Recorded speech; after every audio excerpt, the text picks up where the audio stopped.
E aí, meu povo, vamos aqui para a nossa segunda aula, né? Sobre as figuras de linguagem, né?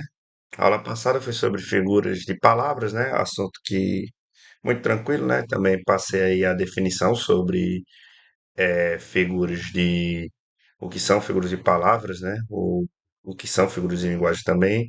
E aí a gente criou uma definiçãozinha, né? Que se a gente subir mais um pouquinho o material, a gente vai notar, né, que existem quatro tipos, né? Figuras de palavras, figuras de pensamento, figuras de som e harmonia e figuras de sintaxe, né? E aí a gente viu aqui todas essas, né? Comparação, metáfora, catacrese, metonímia, sinestesia, né? Agora vamos entrar em figuras de pensamento. O que são as figuras de pensamento? As figuras de pensamento, ela ocorrem quando há um desvio, uma mudança na forma natural da ideia do que foi dito. Não há modificação no sentido das palavras em si, mas há um estranhamento na combinação no sentido das palavras, ou seja, não há uma mudança, não há uma comparação, eu não estou trocando uma palavra por outra, né? Eu não estou trocando um sentido por outro. É algo que quando a gente fala, normalmente nós não utilizamos a linguagem dessa forma comum. Um exemplo, antítese. Antítese é o quê? São quando duas palavras que têm sentidos opostos, elas estão juntas na mesma frase. Isso não é comum, isso causa um estranhamento, é um desvio da linguagem, né? A linguagem está se desviando pelos caminhos que ela costuma fazer comumente. Então, a antítese, que é uma das melhores, né? Das que mais caem mais fácil de entender, as que mais caem em provas, em concursos, né? A, a antítese já tem esse nome, ó, antitese, né? Então, você tem a tese e você tem a coisa contrária a ela. Então, a gente tem aqui, nessa de Lulu Santos, né? A música deixa bem claro, ó, não existiria som se não houvesse o silêncio. Som e silêncio são coisas opostas, né? Então, aqui a gente tem a aparição de uma antítese. Não haveria luz não, se não fosse a escuridão. Luz e escuridão são coisas opostas também. Aí, a vida é mesmo assim, dia e noite, mas duas coisas opostas, não e sim.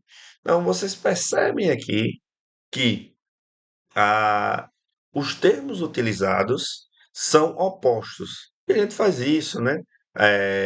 De forma natural no nosso dia a dia, justamente para dar destaque a coisas que são é, opostas. Claro, você também pode utilizar uma antítese junto de uma metáfora, né? Então, eles são como dia e noite, né? Entendeu? Então quer dizer o quê? Que eles são opostos, né? Naturalmente opostos, né? Você pode utilizar isso aqui, na verdade, não foi nem como metáfora, foi como uma comparação, né? Mas você pode dizer eles são dia e noite, né? Ou ela é o dia, ela é a noite. Isso é o quê? É uma mistura de figuras de linguagem. A gente tem ali uma metáfora ou uma comparação, e dentro dessa metáfora ou comparação, a gente tem também uma antítese. E a gente vai ver também o paradoxo oxímoro. O oxímoro tem gosto de aparecer em alguns concursos, quem gosta de fazer concurso, realmente aparece. O paradoxo ele é um pouquinho mais complexo. Muita gente confunde ele com antítese, mas não tem nada a ver. O paradoxo ele é um erro lógico. A gente vê paradoxo, né, ou um aparente erro lógico. A gente, inclusive, vê paradoxo sendo utilizado na filosofia, na matemática, nas ciências exatas, né? Porque o paradoxo é justamente esse erro lógico aparente, né? Então vamos ler aqui, ó. O paradoxo ocorre quando duas ideias conflitantes juntas, ou seja, duas ideias que seriam absurdas juntas, a mesma ideia. Não necessariamente só duas. Pode ser mais de duas ou pode ser aquela questão que eu citei no começo, um erro lógico, de fato, né? Então, é algo que não se encaixa, né? Então, é uma coisa absurda. Seria um exemplo de paradoxo na linguagem, seria um quadrado de três lados. Não existe um quadrado de três lados, porque a definição de quadrado existe ter quatro lados, né? Por isso esse nome, né? Quadrado. Então, não tem como. Então, a gente tem aí esse pensamento, né, essa questão do, das coisas opostas à definição. Aqui a gente tem dois elementos que não podem coexistir juntos, que são três lados e quadrado. Não podem existir juntos no mesmo centro. Então, um paradoxo de linguagem, de lógica, né? Então, também, né? Já que a lógica e a linguagem, elas andam juntos. Aí, ao contrário da antítese, que é a simples aproximação de ideias opostas, o dia tem luz e a noite tem sombras, né? Aqui dia e noite, luz e sombras, já que a gente tem uma dupla antítese, né? O paradoxo ocorre, o paradoxo ocorre normalmente a fusão. Ele é um mentiroso honesto. Então, como é que ele pode ser mentiroso e honesto? Um erro lógico, né? Nesse caso, é a união, vê-se a união de dois termos de ideia conflitante, impossíveis na teoria de existir juntos. Ser mentiroso exige que você seja honesto, lógico, né? Assim, há um desvio da ideia padrão do termo mentiroso e honesto quando juntos. Então, aqui são palavras que não são feitas para ser utilizadas juntos, mas um, ela acaba dando ali um sentido a mais, né? Para as coisas que você quer falar, né? Então, você não está. A ideia é modificada, por isso que é a ideia de toda sentença modificada. Então, não é só a ideia das palavras. Quando a gente fala assim, o amor é ferida que dói e não se sente. É um paradoxo, né? Mas existe ali um aparente paradoxo, né? Que é a figura de palavra paradoxo, mas no sentido dá para entender porque ali mudou aí toda a ideia da sentença, não só das palavras utilizadas.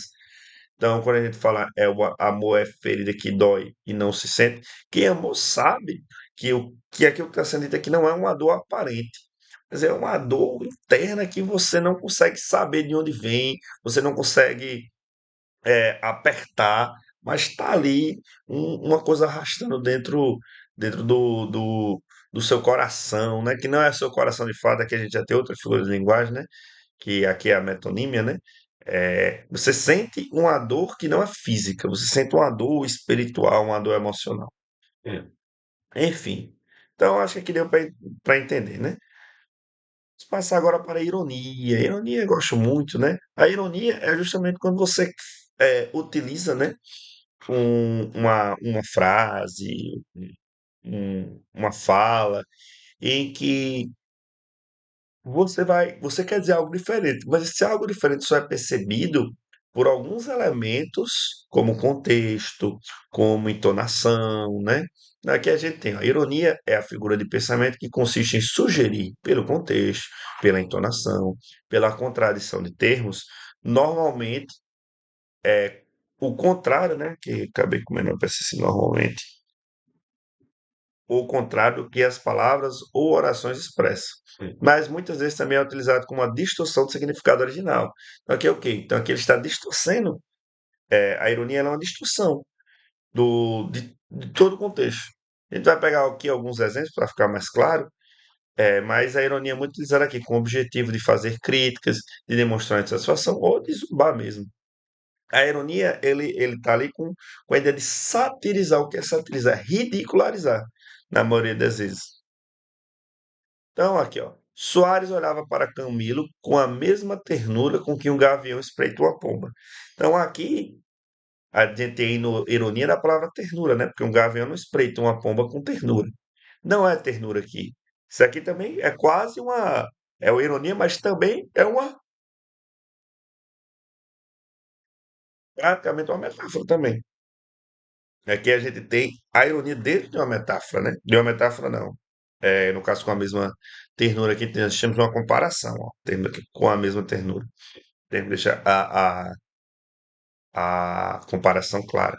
Enfim, então aqui nós temos a, o que é a palavra ternura, que muda totalmente o sentido da frase, sendo utilizada em um sentido diferente, porque aqui não é a ternura, ele não está mudando só a palavra ternura, mas toda a ideia da frase, né? Então, ele é tão alto que conseguiu subir um degrau de escada sem esforço. Aqui é a mesma coisa. Se ele é alto, ele deveria ter conseguido subir facilmente, né? Mas aqui justamente você quer dizer o oposto.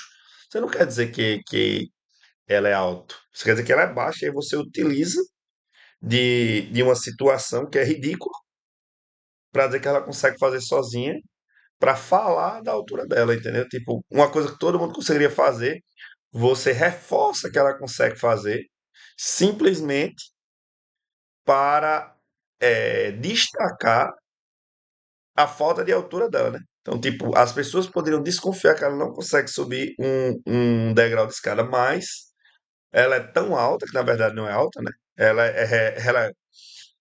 Ela é tão baixa que, na verdade, essa comparação faz sentido. Enfim, espero que tenha dado para entender, né?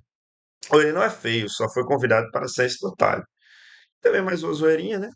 Igual, obviamente, o ser convidado para ser um espantalho é uma coisa feia, né? E você tem que ser muito feio para ser convidado para ser um espantalho. Justamente aqui é que está a ironia. Quem foi convidado de fato para ser espantalho? Não, não foi, né? Porque provavelmente não, né?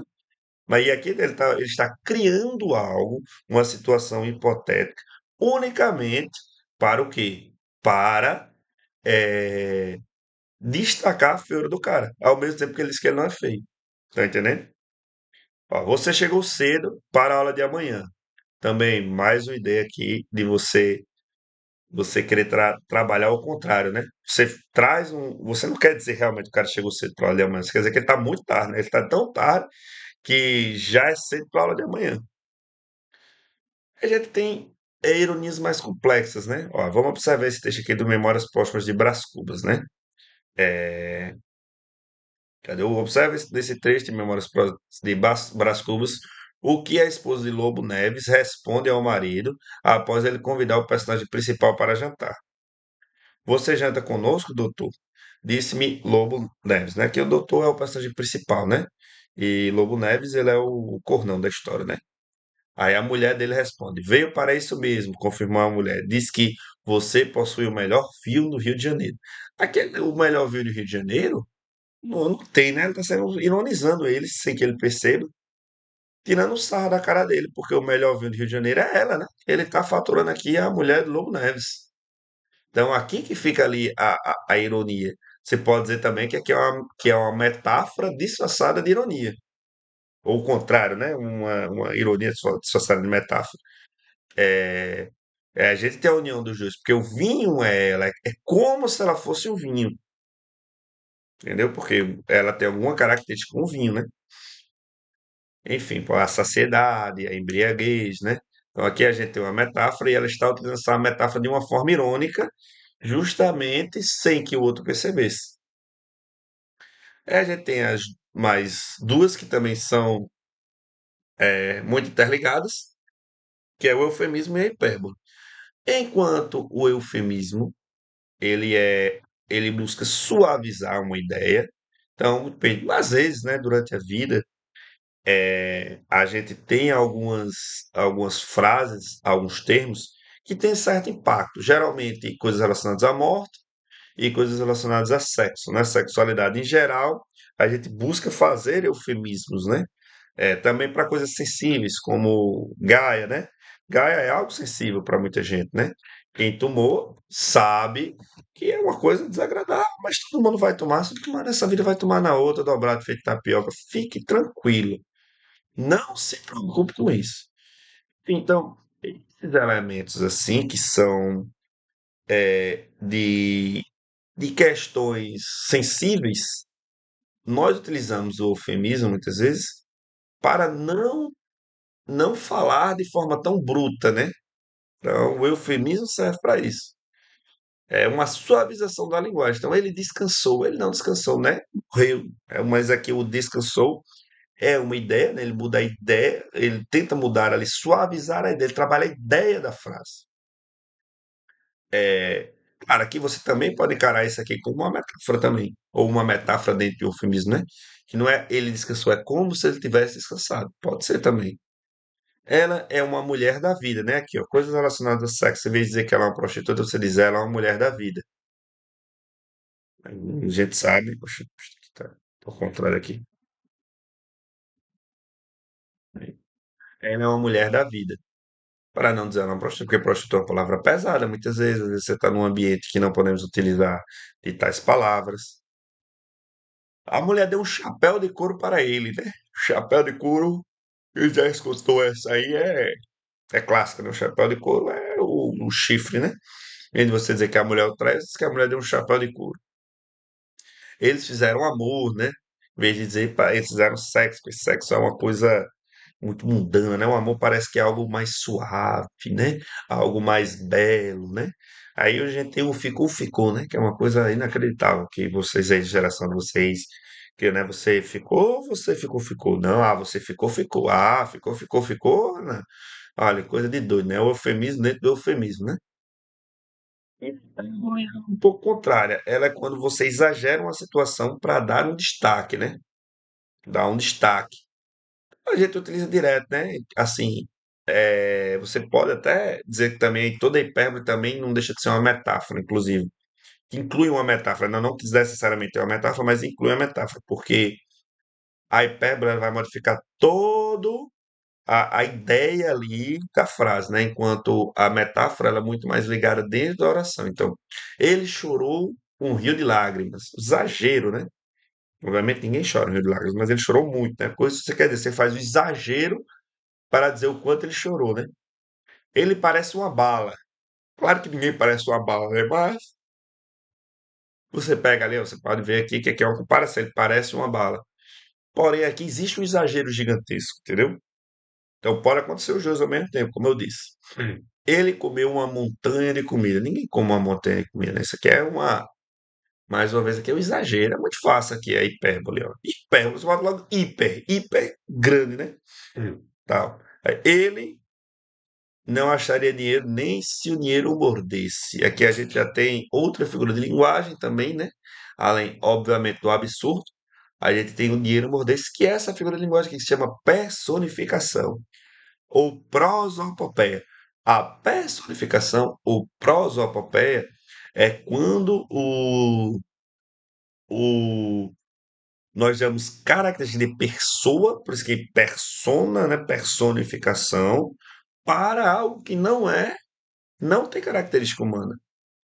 Então a gente tem aqui o dinheiro, né, morder-se. Morder é uma característica tipicamente humana, não pertence ao dinheiro, não pertence. Então aqui nós temos característica de pessoa, de persona ao dinheiro. Aqui, ó, um papel, personificação é a figura de pensamento que consiste em pensar seres inanimados ou irracionais como se ele fosse humano, a atribuir linguagem, sentimentos e ações típicas de seres humanos. Um exemplo. O vento beija meus cabelos, o vento não beija, né? Às vezes, usou isso aqui numa metáfora também? Pode ser. Pode ser também. Pode ser encarado também como uma metáfora. Mas além da metáfora, que tem a ideia que modifica tudo, que é a personificação, que é a mudança da ideia da frase geral. As ondas lambem meus cabelos. Hum. As ondas lambem meus cabelos. O onda não lambe nada, né? O sol abraça meu corpo. O sol não abraça nada, né? Mas aqui de Lulu Santos. A bomba atômica é triste. Tristeza, quem é triste é ser humano. Não existe atitude racional para seres inanimados. Coisa mais triste não há. Quando cai, cai sem vontade. Vontade também, outra personificação. Bomba atômica não tem vontade, né? Claro. Hoje a cobiça sentou-se no lugar da equidade. Equidade aqui é semelhante à justiça, né? É um tipo de justiça. Então, o que é a cobiça? Cobiça é o desejo de ter, né? A equidade é a justiça. Então, aqui é como se, provavelmente, eu não lembro qual o texto que está de Alexandre Herculano, é essa frase, mas provavelmente deve ser de algum juiz corrupto, né? Ainda bem que aqui no Brasil a gente não tem isso. Nossos juízes todos são incorruptíveis e muito sábios, né? Enfim, personificações nas fábulas, né? As fábulas são um exemplo de personificação em que damos características racionais a animais irracionais, né? Claro, a personificação muitas vezes ela é mais utilizada quando transformamos coisas inanimadas em animadas, né? E por fim, né, da aula de hoje, gradação. Então, a gradação, ela é uma figura que ela vai aumentando a intensidade conforme os versos vão acontecendo. Os versos são as falas, né? Como não fala gradação, é gradativo. Pense nos degraus, né? Tem o primeiro degrauzinho, sobe o segundo, sobe o terceiro. Também tem o contrário, né? Você pode ir diminuindo, no caso, freando, né? Então, a gente tem a gradação crescente, o decrescente ou degradação, por assim dizer, né? Ok, a gradação é a figura de pensamento que ocorre quando há uma sequência de palavras que intensificam a mesma ideia ou ação. Normalmente, as palavras que fazem parte da gradação vêm em ordem crescente ou decrescente cronológica ou de impacto, né? Aumentando o impacto a cada novo tempo. Então, o trigo nasce, cresceu, empilhou, amadureceu, colheu-se, mediu-se. Então, aqui a gente tem estágios, né? Então, está sendo a gradação aqui no sentido cronológico, aqui, não no sentido de intensidade. Aqui, agora aqui na de baixo é no sentido de intensidade. Dei um passo, apressei-me, corri. Um passo é o começo da atividade de correr, né? E andar é um correr com intensidade, apressar-se. Aliás, eu pensei que ia andar também. Dei um passo, andei, apressei, pensei que era assim, mas não. Dei um passo, apressei, ou seja, ele começou a andar em um ritmo mais rápido e aí ele correu. Ou seja, há uma curva de intensidade. Então aqui, ó, não guardes que a maturidade te converta essa flor, essa beleza em terra, né? No caso aqui ele está falando que é da morte, né? Você morre, você é enterrado, você vira cinzas, né? Você vira só o pó, por fim, só a sombra, né? E aqui a gente vê uma gradação mais filosófica até. Por fim, o coração chegando, hum, um coração chegando de desejos, latejando, batendo, estrungindo, que a gente tem mais uma vez, o latejando, né? Ele tá praticamente vibrando, batendo e o restringindo, que é a maior. Enfim, gente, essa aula de hoje sobre as figuras de pensamento. Se estão com alguma dúvida, peguem a aula passada. Se a gente continuar, independente de a gente continuar online ou não, eu vou fazer um vídeo das figuras de harmonia para a próxima semana. Sim. E aí eu vou passar uma atividade, ou duas, com figuras de pensamento, figuras de harmonia e figuras de linguagem. Tá certo? Então é isso, gente. Um abraço a todos e valeu!